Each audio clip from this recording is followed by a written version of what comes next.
Vous regardez MTT Télévision, mesdames et messieurs, vous informer, c'est notre devoir. Bienvenue dans cet essentiel d'actualité. L'annonce au cours de ces mois par les gouvernements provinciaux du Nord Kivu d'un probable retour progressif des déplacés des guerres du M23 vers leur zone d'origine reste perçu différemment dans la société de cette province. Alors que certains déplacés pensent que leur retour est une solution durable à la situation humanitaire précaire qu'ils endurent dans les sites depuis leurs arrivés en masse dans les Nyiragongo et en ville de Goma. Il reste persuadé que le gouvernement doit déjà avoir mis en place un dispositif sécuritaire adéquat pour la protection à vie non partagée par David Mouissa de la société civile de Massissi. Selon lui, c'est une manière de les exposer à un grand enjeu. Retour sur cet élément avec Didi Mastaki. Ils continuent à mener une vie pénible dans ces sites où ils vivent depuis plus d'un an maintenant. C'est là, suite à la persistance de la présence des combattants du M23 dans leur zone d'origine. Face à cette vie sans vivre et la précarité des conditions humanitaires, le seul mot qui revient en boucle dans leur bouche, c'est leur retour à domicile. En tout cas, tunaomba wakuu wa viongozi watusaidie.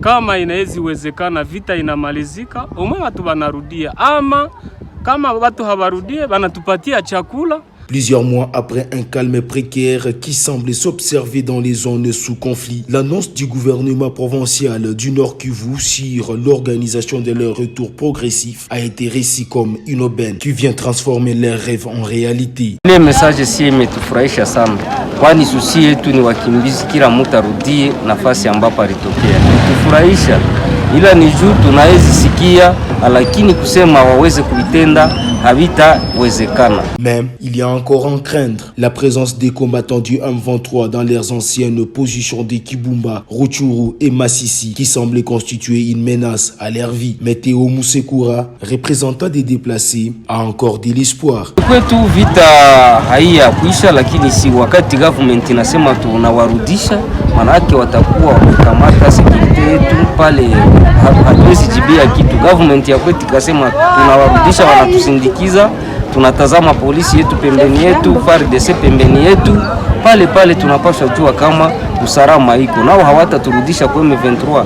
Toutefois, la société civile de Massissi reste sceptique à cette proposition. Pour elle, c'est une façon d'exposer ces déplacés au danger. David Mouissa propose d'abord de finir avec l'histoire du M23 avant de penser à un quelconque retour des déplacés. Et au lieu que les gens rentrent, il y a encore ceux qui sont en train de venir. Il n'y a que les milliers soient encore insécurisés vu l'avancée d'M23 dans les territoires. Téné, la semaine dernière, environ 11 personnes retournées vers Rutshuru en provenance de Kanyaruchinya ont été portées disparues par des présumés combattants du M23. Ils étaient accusés de s'être infiltrés dans la zone pour travailler au compte du régime de Kinshasa, ce qui reste présenté par plusieurs organisations de défense des droits de l'homme comme une menace qui continue à peser sur les déplacés, bien qu'ils pensent encore rentrer chez eux. Les bilans financiers du maire sortant de la ville de Goma, les commissaires supérieurs Kabé Makossa François s'étaient convaincants selon les rapports présentés lors de la cérémonie de la remise et reprise ce mardi 25 juillet. L'actif de la mairie avait en espèces plus de 21 000 $ américains et 1 600 000 francs congolais, un bilan tout particulier depuis l'histoire des remaniements à l'exécutif urbain de la capitale provinciale du Nord Kivu. Ange Kaemoulo nous dresse ce bilan dans ses reportages. Au moins 21 000 $ américains et une somme en francs congolais évaluée à environ 1 600 000.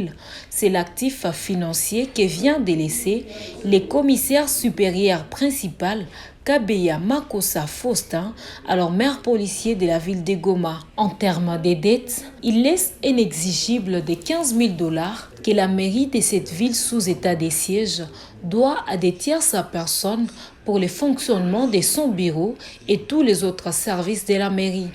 Avec zéro dette bancaire, cet officier supérieur de la PNC s'est dit satisfait de son bilan final après 2 ans de règne à la tête de cette ville. Situation de la trésorerie en date du 25 juillet 2023. Total général en francs congolais. 10 631 962,62 francs congolais. Et en dollars américains, 21 000, excusez, 21 061,50 dollars. Des chiffres donnés lors de la cérémonie des remises et reprises entre lui et son adjoint, le commissaire supérieur principal Kapent Kamand Faustin, aujourd'hui maire titulaire. Le maire sortant a à cette occasion appelé son successeur à faire encore mieux et relever tous les autres défis qu'il n'a pas pu relever. Revoyez cette histoire-là dès que vous avez le temps pour qu'on remette un peu de la rigueur dans la perception des taxes et parmi les gens qui sont sur le terrain pour travailler. On nous a donné les statistiques du premier semestre, ça n'a pas été du tout famé. Les résultats n'ont pas été famés parce qu'il n'y a pas de contrôle. Nous avons beaucoup de vérificateurs. Outre ces bilans financiers, les maires sortants affirment avoir stabilisé la situation sécuritaire de la ville, comme lu ici par les chefs des divisions uniques de la mairie. Cet aspect a entraîné une montée de la criminalité, particulièrement jusqu'au mois d'avril 2023. Des mesures de prévention et de gestion de cette criminalité ont été prises et la situation a été maîtrisée grâce à des patrouilles pédestres et motorisées. Téné, le maire Kabeya Makossa quitte la ville de Goma après plusieurs mois de sa nomination par les décrets présidentiels d'aller servir la nation dans les centres de Kapalata dans la province de la Chopo. La Commission électorale nationale indépendante CENI va procéder à la remise de duplicata aux personnes qui ont perdu leur carte d'électeur et celles dont les leurs se sont effacées. Cette opération intervient à partir de 2 août sur toute l'étendue de la République démocratique du Congo. Suivez ces commentaires que nous a réalisé Edouard Semeli. Dans son communiqué de presse, la CENI vient se racheter aux personnes qui présentent leurs inquiétudes possédant les cartes dont les écrits paraissent moins visibles ou effacés, ainsi que ceux qui ont déjà perdu leur carte d'électeur. D'après la centrale électorale, ceux qui ont perdu leur carte doivent attester les pertes auprès d'un officier de police judiciaire qui, à son tour, va délivrer un procès verbal de perte des cartes d'électeurs avant de se procurer un duplicata afin d'éviter les fraudes pendant les élections. À ce qui concerne les électeurs dont les écrits sur les cartes se sont effacés ou sont devenus illisibles, ils sont priés de se présenter aux antennes de la CENI le plus proche du ressort de leur centre d'inscription, munis de la carte défectueuse pour se faire délivrer de la carte électeur du remplacement. Pour éviter les fraudes pendant les élections, du décembre prochain, la CENI attire l'attention de la population congolaise sur l'existence des réseaux de production de faux duplicata des cartes d'électeurs. Elle invite les services compétents à démanteler, démasquer et décourager ces réseaux afin de soumettre leurs auteurs à la rigueur de la loi. La République démocratique du Congo va accueillir la 9e édition de Jeux de la francophonie à Kinshasa, capitale du pays, du 28 juillet au 6 août. Presque tous les dispositifs pour organiser cette activité sont déjà prêts pour permettre les coups d'envoi de ces Jeux qui vont réunir plusieurs couches de la population. Et Kinshasa accueille déjà des artistes francophones venus de plusieurs coins du monde pour agrémenter cette rencontre. Modeste Rwanika nous en parle plus dans cet élément. À seulement des jours des coups d'envoi des 9e Jeux de la francophonie, les ouvriers et autres travailleurs se sont activés pour livrer à temps et à l'heure les installations qui devront accueillir pendant 10 jours à Kinshasa plusieurs jeunes sportifs et artistes. Initialement attribués à la RDC en 2019, les Jeux de la francophonie auraient dû avoir lieu en 2021, 4 ans après ceux d'Abidjan, mais ont été reportés une première fois suite à la pandémie de la Covid, puis une deuxième fois en 2022 car rien n'était prêt. paix. Signalons que ces Jeux de la francophonie regroupent un ensemble de concours de compétitions comme basketball, cyclisme, athlétisme handisport, judo, tennis de table, cyclisme sur route, football et autres qui ont pour objectif de contribuer à la promotion des principes de la francophonie à travers rencontres et échanges entre jeunes francophones qui sont déjà dans la capitale congolaise à travers leurs différentes délégations mondiales. La RDC aura une valeur à l'échelle mondiale à travers ces jeux qui vont créer la solidarité,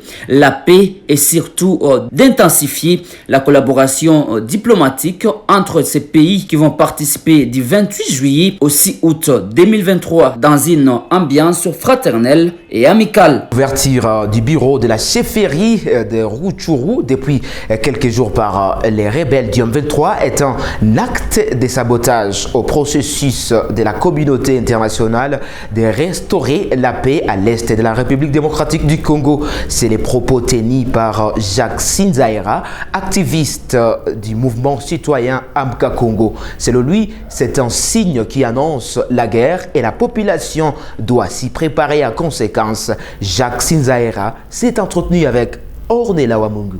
Nous pensons que c'est un sabotage et c'est un frais au processus de Nairobi et de Luanda qui sont déjà en cours. Et Kagame et sa bande continuent toujours à montrer qu'ils veulent toujours perpétrer les génocides contre les Congolais. Le M23 n'a aucun pouvoir de saboter nos valeurs coutumières. Le M23 arriva jusqu'à nommer le Mwami, c'est montrer à ce qu'il joue le plan de la balkanisation. Voilà pourquoi nous continuons toujours à mettre en garde la communauté internationale. Les silences qui sont en train de mettre face à cette agression du Rwanda. Et aujourd'hui, maintenant, il y a une autre image que cette guerre vient de revêtir. Quand le M23 se permet de nommer un chef coutumier sur le sol congolais, c'est déjà un mauvais signe et nous alertons la communauté internationale et le gouvernement congolais de dire en fait que les Rwandais déclarent maintenant une guerre ouverte avec la RDC et qu'on appelle toute la population de se préparer. Nous allons nous préparer à conséquence. Le jour que cette guerre va prendre une autre direction, je pense que le monde entier qui fait semblant face à cette agression manquera comment jouer l'arbitrage. Parce que trop c'est trop et nous pensons que le peuple congolais doit se préparer à conséquence maintenant pour déjouer ce plan machiavélique qui est là pour balkaniser notre pays. On doit prendre cette question au sérieux et nous devons claquer la porte de tous ces salons diplomatiques où se passent des négociations. Et moi, je crois que nous devons maintenant nous préparer, nous devons maintenant armer la population par des armes traditionnelles et tout qui peut aider à mettre fin à cette guerre. Rendons-nous à Béni, mesdames et messieurs, où la société civile alerte sur la reprise des représailles de rebelles de forces démocratiques alliées ADF contre la population civile. C'est après leur défaite suite aux offensives de la coalition des armées de la RDC et des forces de défense du peuple zougandais dans les villages de Béni et Ituri. Ces opérations ont permis la neutralisation d'une dizaine de combattants ADF, parmi lesquels des leaders de ces mouvements.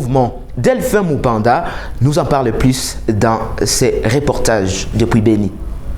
Ces offensives lancées depuis un mois sont entre autres les bombardements et opérations de fouilles et ratissage dans la vallée de Mwalika et dans la zone frontalière de Kassindi, avec pour mission principale de libérer des personnes en captivité des ADF.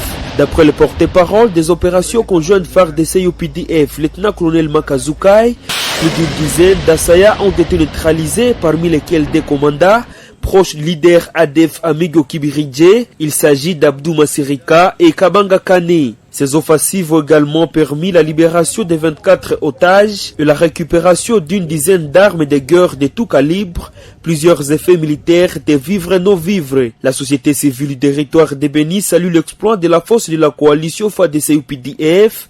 Ricardo Rupande, président de cette structure en secteur de Rwenzori, alerte sur le mouvement des assaillants dans les villages autour de Mwalika, où s'est effectué le gros de ces offensives, et autour du parc de Virunga, en secteur de Rwenzori.